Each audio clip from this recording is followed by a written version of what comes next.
hit like and subscribe.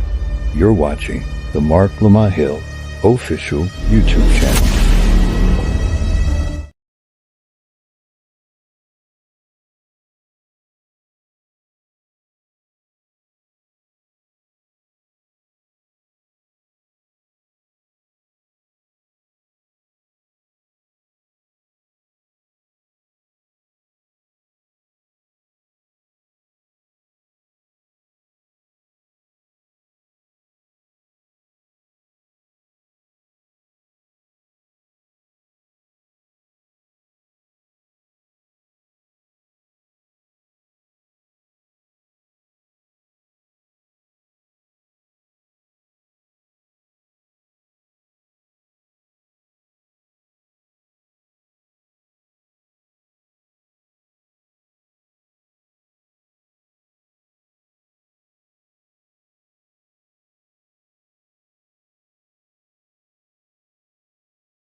Peace, family. This is your brother, Marc Lamont Hill. Welcome to Night School. Every night here on the Marc Lamont Hill official YouTube channel, we hold Night School. We break down the most controversial subjects, the most intense debate, the most engaged topics going on in the world today. And tonight is no different. We have a range of topics that we're going to talk about, a lot of stuff to cover, and in a short amount of time. I know some of y'all are saying, why did he do all them loops on the intro? The reason is because sometimes these YouTube algorithms and these YouTube alerts don't do a good job of getting to the people in sufficient amount of time. So if I start yapping now, 1 minute in, 1.5 minutes in, people have a chance to settle. If I start yapping immediately, what ends up happening is everybody's behind. And so people are commenting behind my voice because they're starting from the beginning. And I'm already 2-3 minutes in before the YouTube tells them to come. Before YouTube tells them to come. So that's the logic of what I'm doing. That's why and how I'm thinking about what I'm thinking about. I hope that makes a little bit of sense. I try to make a little bit of sense some days. You know what I'm saying? We got some fun stories later in the week, I guess. But today is a heavy day for me. Not like depressing heavy. Just like, how can I put it? Just the world is screwed up. The world is screwed up. And there's no real way to cover it without reminding you of that. I don't have a feel-good story. I don't have a funny story. I got a bunch of awful things that are happening in the world that we got to talk about. Let's start with the breaking news. And I do mean breaking news. Donald Trump has announced that tomorrow at the White House, he will be issuing a new executive order that will begin the dismantling of the Department of Education. That's right. He's starting a program or an order that will dismantle the Department of Education. Thursday, that's tomorrow, March 20th, Donald Trump will schedule an event at the White House, Thursday afternoon to be specific. And he's going to invite Republican governors. He's already invited them, state education officials from all over the country. And you already know he's going to invite some kids. You can't have an educational policy or plan if you don't have a bunch of kids sitting in the front row looking like kids, looking innocent and worthy of protection and care, because they do. Problem is, this plan ain't going to do it. But the White House is standing by this decision. And let's be honest. Donald Trump promised this on the campaign trail. He did not leave this up to interpretation. He didn't leave it up to guesswork. Donald Trump was like, look, I'm going to tear down this government. I'm going to shrink the state, a la Ronald Reagan. And one of the places I'm going to do it is the Department of Education. And it sort of makes sense. I mean, he chose Linda McMahon, wife of Vince McMahon. if you didn't know the last name, the family, the duo that built the WWF and later WWE empire, the Titan Sports empire. I'm saying the duo because a lot of times we give the dudes the credit and don't acknowledge the woman's role. I'm trying to tell you, Vince McMahon's a genius. He's a pioneer. But he didn't do it alone. Linda McMahon was right there for a whole lot of stuff. Watch the new documentary, Mr. McMahon. You'll see for yourself. But anyway, Donald Trump recruited Linda McMahon to do this very thing. She has no experience in education. She has no experience at the federal level. She has very little experience at the state level. She tried to do it in Connecticut to be on the board, one of the boards. And they were like, hey, you ain't got enough experience. You don't know anything about education. They contested it. But she's the perfect person to tear down a Department of Education. The White House issued a statement today.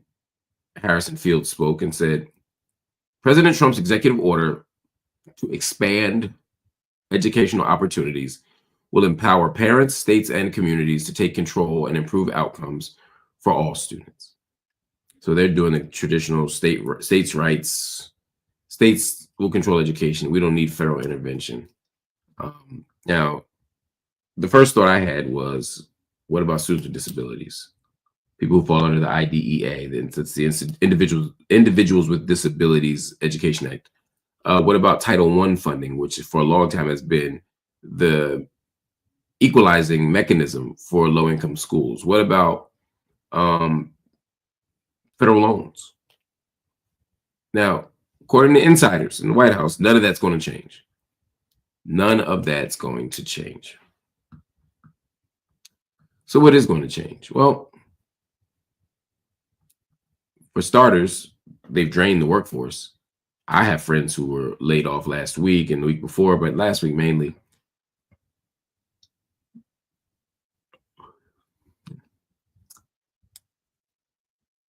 $1,300 employees were laid off in March. Hundreds were given voluntary buyouts. And the federal education department is well on its way to being dismantled. Now, some of you are going to say, and you're right, this is unconstitutional. If you didn't know, you do need a congressional order to establish a new department. Remember the Department of Homeland Security after 9/11 that got created? That's relatively new. Well, that got created in 01, end of 01, maybe beginning of 02. Well, I mean, Department of Education is only about 45 years old. It's not particularly old. We once had a Department of Health, Welfare, and Education, right? Health, Education, Welfare, Health, Education, and Welfare, or something like that. Health, Welfare, and Education. I don't know. But in the Carter administration, Congress passed a bill in 78. It was a thing approved in 79. Eventually, it came to be at the beginning of the Reagan administration. The entire time Reagan was around, he wanted to shrink and destroy the Department of Education. But it felt like campaign bluster. It felt like an empty gesture to his base. It didn't feel like he was really going to tear down a whole federal department, because it's a lot to get Congress to go for that. And Trump is faced with the same dilemma. Trump may or may not get all of Congress to vote, or enough of Congress to vote for the dismantling of the bill. But this is where it gets interesting. And this is where the courts are going to have to get involved. Donald Trump is doing something different. He's not officially closing the Department of Education. He's simply starting a process of dismantling it. In other words, there will be a Department of Education. It'll just be bare bones. But the executive order authorizes its liquidation. So technically he can say, I didn't get rid of the Department of Education. I'm not going around Congress. I'm just using my executive power to fire everybody and to move everything back to the states. It's an important distinction in some ways. And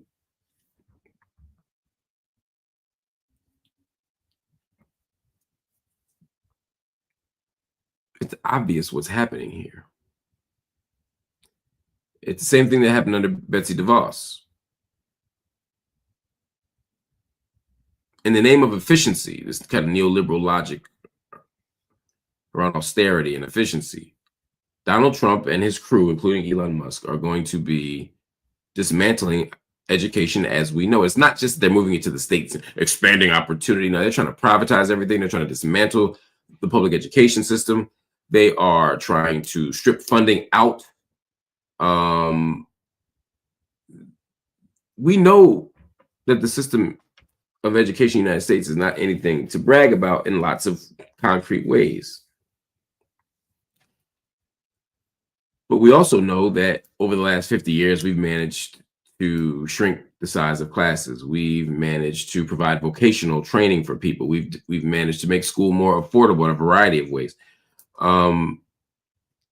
We've allowed special education opportunities or expanded special education opportunities for a diverse cadre of learners. I'm not even going to get into DEI and civil rights and all these other things that are now anathema to Trump's America. All those things are at stake if you get rid of the federal education departments, the federal oversight of education, federal intervention in public schooling. That's where Trump is headed. So tomorrow, you'll see the announcements. But it's going to get worse. It's going to get worse. Because there is also a bill in Congress right now. Thomas Massey has a bill, H.R. 899, that won't just drain the Department of Education, but would actually abolish it formally. Now, I don't know how successful this bill could be. I'll leave it to my congressional experts. But what I do know is that we're on our way to losing what little bit of educational success we've had in this country. And it won't stop at education. It just won't. He's made that clear. And one thing Trump has shown this time around is he ain't selling wolf tickets. He ain't here for a long time. He's here for a good time. And for him, a good time is destroying the social safety net. All that said, keep your eyes open. Continue to advocate. Continue to talk to your members of Congress and continue to fight for everything that we deserve. All right. Since we're on this Trump thing, I can't with this guy. It's been up for a few days, but I didn't talk about it before, and I'm sorry. I just can't avoid it any longer. We're going to talk about this thing. All right. We got to talk about this new travel ban that Donald Trump is cooking up. If you thought back in 2017, when Donald Trump made the Muslim ban, which apparently didn't stop Muslims from voting for him in force, if you thought that was bad, just wait. Donald Trump is cooking up something that's even bigger, even nastier, even more racist, even more targeted toward brown and black folk. It is a travel ban. That's right, an actual travel ban. Now, this ban is one of the most despicable things I've seen in a long time, probably since the last time Trump did something. It's basically the original Muslim ban, but bigger. Now Donald Trump is blocking travel for 43 countries. Now, let's look at these countries, shall we? I'm sure there's a perfectly reasonable explanation for each of them.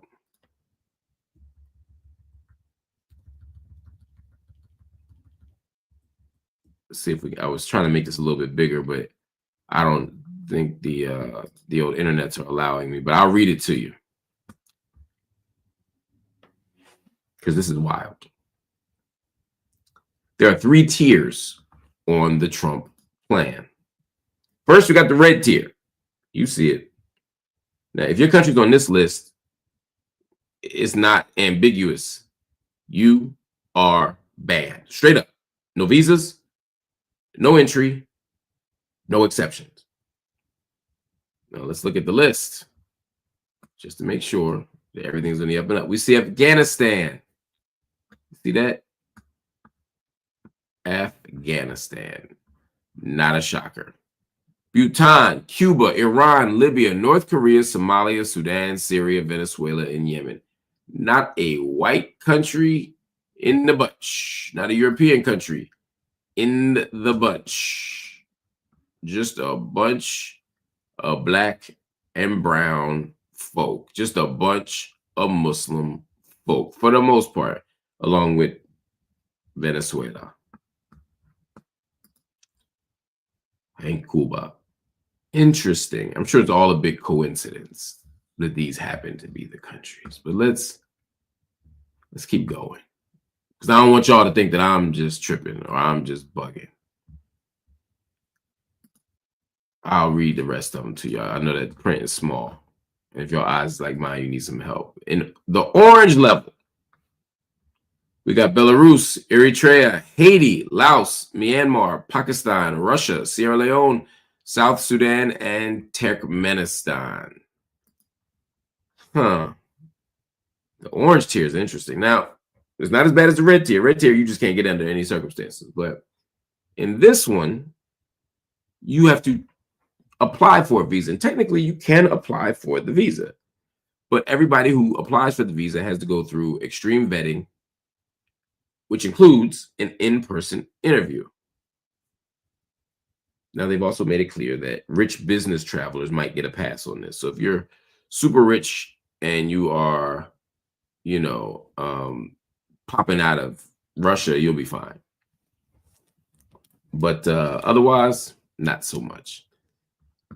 So that's the sneaky one, because it seems like you're okay when you're not. And then there's the yellow one. Now, this is maybe the most paternalistic and nakedly secular, imperialistic of all of them, ironically. These are countries that might make the cut in 60 days. Let me explain. This is the yellow tier. It's called a probation list. You got countries like Zimbabwe, Cameroon, Liberia, and St. Lucia. The United States has said that they will have 60 days to, quote unquote, fix whatever problems the United States says that they have. And if they don't, they might have to get moved up to that orange or red tier. Wow.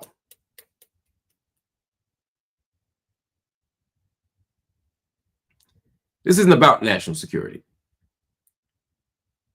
This is about signaling to Trump's white supremacist base, anti-Muslim Islamophobic base, that they got these darkies under control. It's also about establishing a new norm for who belongs in America and who doesn't, at a moment where they're constantly trying to reestablish the terms and the borders of the United States in relation to other countries.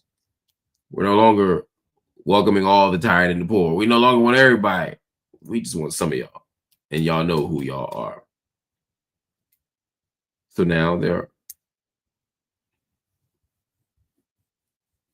there's something else happening here. Mass deportations are already happening. ICE getting ramped up is already happening.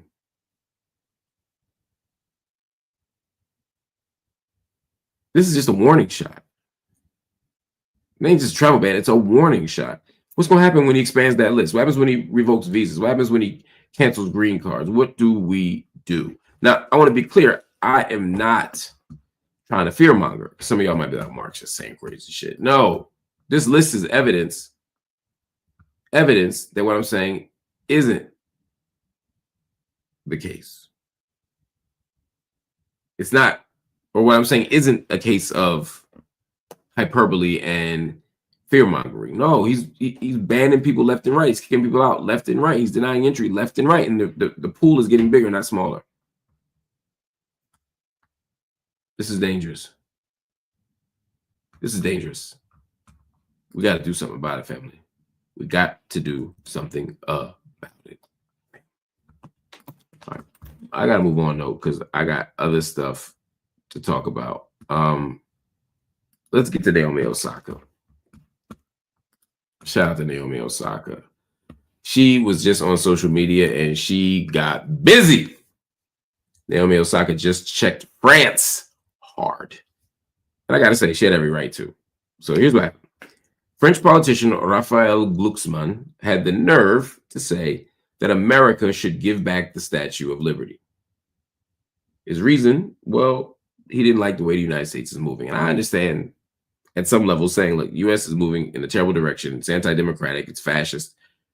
Forget Trump. Give us the Statue of Liberty back. His exact quote was, apparently you despise her, talking about liberty, the Statue of Liberty. But Naomi Osaka didn't let that live. She wasn't having it. In fact, she clapped back with some pretty compelling bars, or really one compelling bar. Check what she said. She's reposted a Newswire article saying French lawmaker calls for U.S. to return Statue of Liberty, saying America no longer represents its founding values. Naomi Osaka wrote back, since we're trying to repossess things, can Haiti get their money back? Boom. Thank you, Naomi Osaka. I love when famous people, powerful people speak up and speak out and tell the truth, even, as the Prophet Muhammad said, even if it is bitter.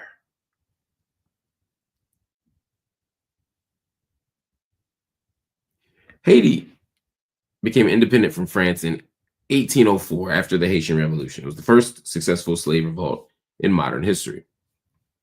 But France, they didn't just let that live. Instead of respecting the sovereignty of Haiti, they forced Haiti to pay a so-called independence debt for the loss of enslaved labor and colonial profits. Let me say that again. Haiti was charged a reparations tax to France, not the other way around. Can you believe it? Crazy. 150 million francs was the amount. That's billions in today's money. And as you know from this channel, among other places, including my extraordinary conversation with the brilliant Jemima Pierre, who broke this all down as I listened, Haiti is still feeling the effects of that imperial plunder, that colonial robbery 200 years later. So when France gets the yapping and feeling a little too self-righteous, talking about returning things, Naomi Osaka's like, look, if y'all want to return things in the spirit of justice, pay what you owe. And of course, it ain't just about hate. It's about global white supremacy. It's about global capitalism and how it plays out even today. France, the UK, the US, they all built their money off the spoils of racial capitalism. And now they've been getting high on their own supply, thinking that they're so democratic that they can judge other people. No, Haiti, you got some splaining to do, but more important, you got some payment to do. So do it. Whew. All right, y'all. Another important story to me.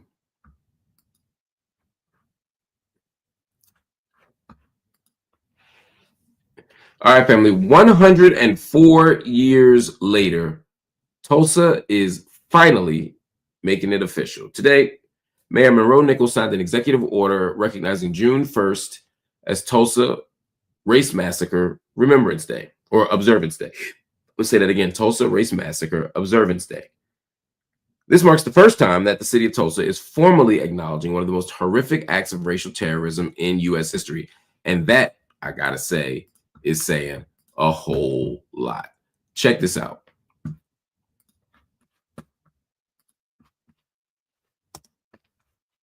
sorry, y'all. Let me cue up this audio. There you go. There we go. There we go. Check this out, fam. June 1st of 1921, Tulsa had one of its darkest days in our history. 37 city blocks burned to the ground, as many as 300 dead. This was the Tulsa Race Massacre, which still we feel the impact of today. That is why this June 1st and every June 1st thereafter will be known as the Tulsa Race Massacre Observance Day. That is a big deal. Shout out to the mayor there. I don't know much about his politics, but I'm just shocked about on this particular issue. let's break down what this means, right? The Tulsa race riots, the destruction of Black Wall Street, was an extraordinary act of racial terrorism. It was an extraordinary act of violence. It dismantled a burgeoning Black economy, a self-determined, self-sustaining Black economic infrastructure. They always want Blacks to do for self, and when Blacks do for self, you see this happen. And so to remember the race massacre, to make an official holiday of it, or at least a commemoration day, I don't know if it's a holiday, but commemoration day, is to no longer run from our history, or to start running back toward our history.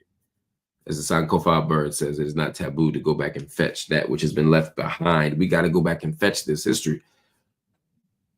But I'm going to push it a little further. It's not enough to just remember the Tulsa Race Massacre. And Mayor Nichols knows that.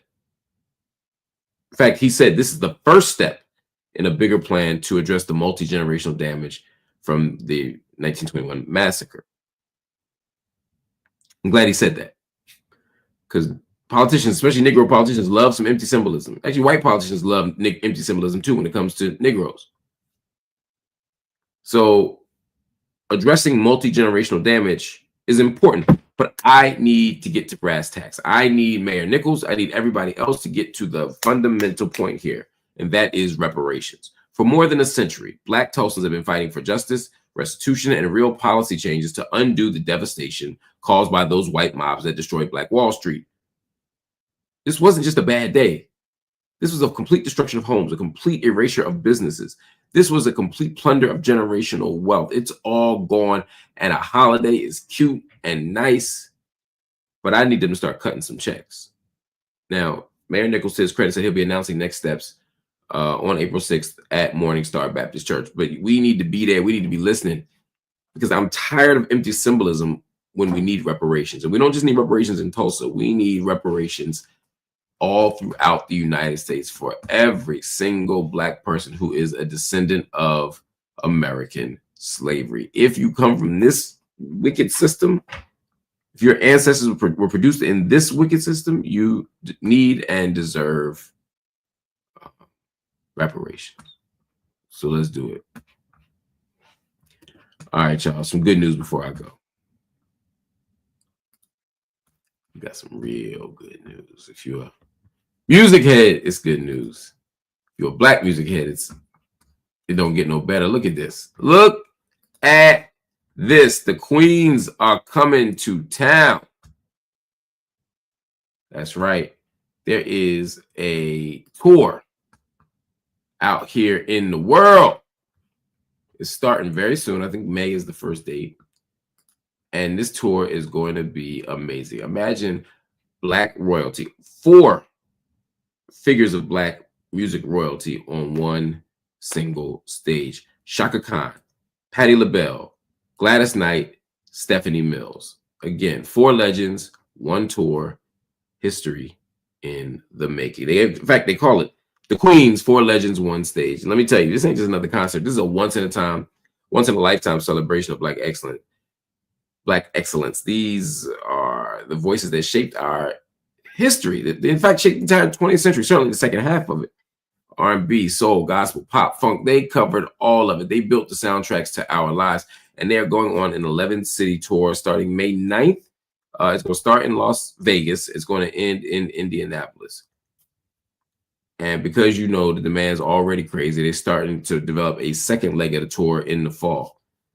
So I'm excited about this. I'm going to the first leg of the tour. I don't care where I got to go to see this. I'm going to see it, because you never know what tomorrow brings. We could have another pandemic. We could have something else shut down. And the last thing I want to do, as these extraordinary queens are in a point, or at a point in their careers where they're saying, look, we're going to do another tour. I don't know how many more I'm going to do, but I'm going to do at least one more before I go into the sunset and relax and enjoy life. Although I'm not sure Miss Patty is ever going to fully retire. Well, that's just my theory, knowing her. But anyway, Knowing all the uncertainties of this world, if there's somebody I really want to see, I'm like, let's go see him. I'm going to see Gregory Porter. I'm going to go see Patti LaBelle. I went to see the Roots do their 30th anniversary show out at the Blue Note last week. I mean, I'm like, let's get it. Let's get to it. Shaka Khan said it best. She said, music is about connection, and this will be a celebration of joy, power, and love. And let me just say one more thing, because it's important. The tour is powered by the Black Promoters Collective. This is the Black Promoters Collective doing their thing, which proves to me, once again, that when we control the culture, when we are able to manage the tours, when we are able to produce our own entertainment ventures, we control the money, we control the bag for sure. We also are able to produce things that affirm the best of us. So support this tour, support Black promoters, support these 4 extraordinary giants as they prepare for what I think is going to be an amazing tour. I don't know how you go about deciding who opens and who headlines. I mean, I guess on some planet, let me say it differently. I would imagine there's not going to be a pure opener and a pure headliner, because I don't see at least 3 of these 4 wonderful sisters. 3 of these 4 ain't trying to be the opening act and don't think they should be. At least 3 of these 4 think that they might be the final stop on the tour. So I think what they're going to do is have people come in and out. You might see Patty come out and sing a song, and Gladys come out and sing a song, and Stephanie, and then Shaka, and then they'll flip it, and Patty will come out, and then Gladys and Stephanie and Shaka, and so forth. It's going to be necessary to do that, not just because divas, whatever. I don't care about that. That's overblown. I don't think any of these women have outsized egos. They got the egos that all superstars have, but I don't think there's nothing. They're not Kanye in this shit. I think they'll figure out how to do it, and they all love each other. Patti LaBelle is one of the most loving and generous artists I've ever seen in my life. I've watched her up close. I've seen her from a distance. I've heard the stories she tells. She's extraordinary. Stephanie Mills, I've heard the same thing. And so forth and so on. I can say the same thing about Miss Gladys. I can say the same thing about Shaka. They all are generous and loving and open. And so I am certain that they're going to get along. I am certain that they're going to have a great tour. I am certain that they're going to make extraordinary music. And I am certain that you don't want to miss it. No, I'm not paid to promote this. I ain't got no nickel in this quarter. I just know that when you get the chance to see these legends, you should take advantage of it. Anyway, y'all, thank you for watching tonight. I appreciate y'all. I love y'all. I was going to take questions, but I don't see none. So I just want to shout out Jamal S., who's now joined the channel. Welcome to the Marc Lamont Hill official YouTube channel, Jamal. We appreciate you. We love seeing you have that MLH official around your neck. And we got Ezek Hempseed, who just donated another MLH membership. So if you're in the comment, well, make sure you grab that membership. It's for freebie. $3.99 is my favorite price. I think that's it, y'all. Hit that like button. Hit that subscribe button. And of course, if you're so inclined, hit that join button at a moment where they just take so much money out of my pocket. I ain't gonna hold you. Even this, all this education, all of it, it ends up draining me. And so I can't just invest in the channel the way I'd love to. I still invest in it, but I'm talking about, I gotta pay bills, I gotta pay people, I gotta build studios, I gotta fix equipment, I gotta do a lot of things that I love to do. This is a labor of love for me. I don't do night school to get rich. I do night school to do community education. I'm only asking that you all support me to the extent that you can. Hit that like button. That supports. Hit the subscribe button. I promise you that helps. And hit the join button. That allows you to become a monthly member of the channel for as low as $3.99 a month. So you can afford that.